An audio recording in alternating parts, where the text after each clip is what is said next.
আসসালামু আলাইকুম। আউয়াল কমিশনের পদত্যাগ। কাজী হাবিবুল আউয়াল তার পুরো কমিশনকে নিয়ে, পুরো টিমকে নিয়ে উনি পদত্যাগ করেছেন। ছাত্র জনতার এই গণঅভ্যুত্থানের 1 মাস পর ওরা পদত্যাগ করেছে। ওদেরকে পদত্যাগ করতে বাধ্য করা হয়নি, ওরা নিজে থেকেই পদত্যাগ করেছে। এটা খুবই ভালো যে নিজে থেকেই পদত্যাগ করেছে। উনি বলেছে সংবাদ সম্মেলনে যে বাংলাদেশ স্বাধীন হওয়ার পর 1973-এ যে নির্বাচন হয়েছে সেই নির্বাচনে কিন্তু প্রশ্নবিদ্ধ ছিল। তারপর যে 91, 96, 2001 ধারাবাহিকভাবে 8, 14, 18, 24 সবগুলোই নির্বাচনই প্রশ্নবিদ্ধ ছিল। তো এখন উনি আরও বলেছেন যে এই যে নির্বাচনগুলো হয়েছে এই বাংলাদেশে 2024 সালের উদাহরণ দিয়ে বলেছেন যে 2024 সালে 44টি নিবন্ধনকৃত দল থাকলেও তার মধ্যে 28টি অংশগ্রহণ করেছে। যদি এই হিসাব করা হয় তাহলে সেই অর্থে এটা যে আপনার অন্তর্বর্তীকালমূলক বা অংশগ্রহণমূলক যে নির্বাচন সেটা কিন্তু হয়নি, এটা উনি বোঝাতে চেয়েছেন। ভালো।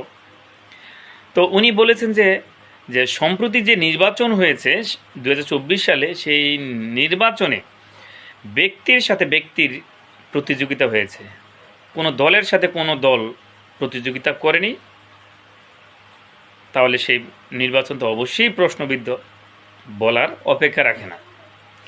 তবে আমাদের এই বাংলাদেশের সাধারণ জনগণের কিন্তু প্রত্যাশা ছিল এই হাবিবুল আউয়াল ওনার কাছ থেকে কিন্তু যে 14 সালে এবং 18 সালে যে নির্বাচন হয়েছে হয়তো বা তার থেকে শিক্ষা নিয়ে যে বাংলাদেশের নির্বাচনগুলো এমন হয় তা এটা একটু ব্যতিক্রম করবে, এরকমই প্রত্যাশা সাধারণ জনগণের ছিল।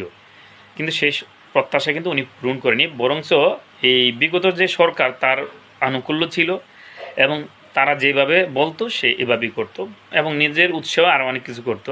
তারা ইভিএম কিন্তু ব্যবহার করতে চেয়েছিল।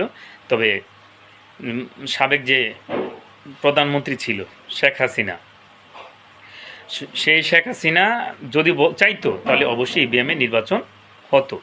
কিছু নির্বাচন ইভিএমের মাধ্যমেও হয়েছে কিছু আসনে।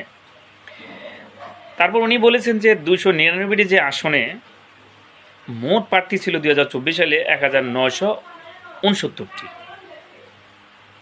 1969 জন প্রার্থী ছিল 299টি আসনে, কিন্তু সেটা কোনো অংশগ্রহণমূলক নির্বাচন ছিল না, নিজেদের মধ্যেই মানে দামি নির্বাচন, আমি আর তুমি, তুমি আর আমি, এমন নির্বাচন আর কি। এর বাইরে কেউ নেই।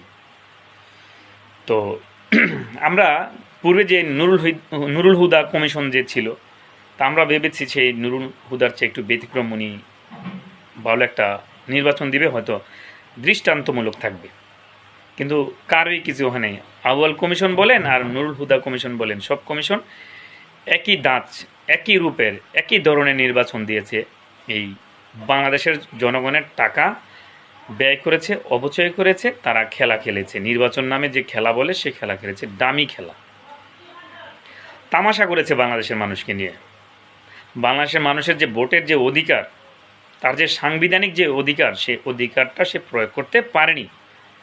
যদি আমরা গণতন্ত্র বিশ্বাস করি তাহলে গণতন্ত্র বিশ্বাস হলে আমার ভোট দেওয়ার অধিকার থাকবে, আমার কথা বলার অধিকার থাকবে, আমার স্বাধীনতা প্রকাশের যে মুক্ত কথা বলার যে সুযোগ সেগুলো আমাকে প্রয়োগ করতে হবে, আমার চিকিৎসা নিশ্চিত হতে হবে, খাদ্য নিরাপত্তা নিশ্চিত হতে হবে, আমার যে অন্যান্য যে সুবিধাগুলো, নাগরিক যে সুবিধাগুলো সেগুলো নিশ্চিত করতে হবে। সেইগুলো কিন্তু যদি প্রতিবাদ করা হয়, তা যদি নিশ্চিত না করা হয়, তা যদি মানুষ প্রাপ্যটা না পায়, তা যদি প্রতিবাদ করতে পারেনি তাদের প্রভাবের কারণে। তো উনি আরও বলেছেন একটা কথা, ইঙ্গিতে বলেছেন যে অতীতের যে নির্বাচন ছিল, অতীতের যা ছিল তার মধ্যে কিন্তু সবাই মানে সব নির্বাচনের মধ্যেই ওই নির্বাচন কমিশনকে দায়ী করে, কিন্তু এতে করে যে আরও জড়িয়ে আছে প্রশাসন, পুলিশ, এগুলোকে কেউ দায়ী করে না। এটা কিন্তু উনি ইনডাইরেক্টলি বলেছে, ডাইরেক্ট নাম উল্লেখ করে বলেনি, একেবারে সরাসরি ইনডাইরেক্টলি কিন্তু তাই বোঝাতে চেয়েছে যে একক কেন নির্বাচন কমিশন দায়ী হবে, তারাও তো এর মধ্যে দায়ী ছিল, এটাই কিন্তু উনি বোঝাতে চেয়েছেন। ভালো কথা। তা আমার কথা হচ্ছে এই যে সাংবিধানিক যে পদে থেকে তারা সংবিধান যে লঙ্ঘন করেছে, সংবিধান লঙ্ঘন করার অপরাধীদের অপরাধের বিচার এই বাংলাদেশে হবে না? অবশ্যই হবে। এই ছাত্র জনতা, সাধারণ জনগণ অবশ্যই করবে। আর বাংলাদেশের প্রত্যেকটা পদে থেকে কিন্তু যারা একটু উপর পদে আছে তারা থেকে কিন্তু এই দুর্নীতিগুলো, এই অন্যায়গুলো, এই জুলুমগুলো চালিয়ে যাবে বাংলাদেশের মানুষের ওপর। তার প্রতিবাদ কেউ করতে পারে না, মুক্ত কণ্ঠস্বর নিয়ে কথা বলতে পারে না। এই কিন্তু বাংলাদেশের অবস্থা হয়েছে বিগত সালে। তা থেকে পরিত্রাণ চাই বাংলাদেশের মানুষ।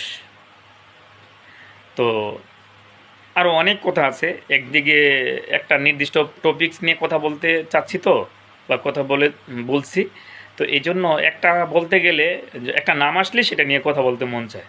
তো ভিডিওটা দীর্ঘ হয়ে যাচ্ছে, তো আর কথা না বাড়িয়ে আজকের মতো এখানেই শেষ করলাম। খুদা হাফেজ, আল্লাহ হাফেজ।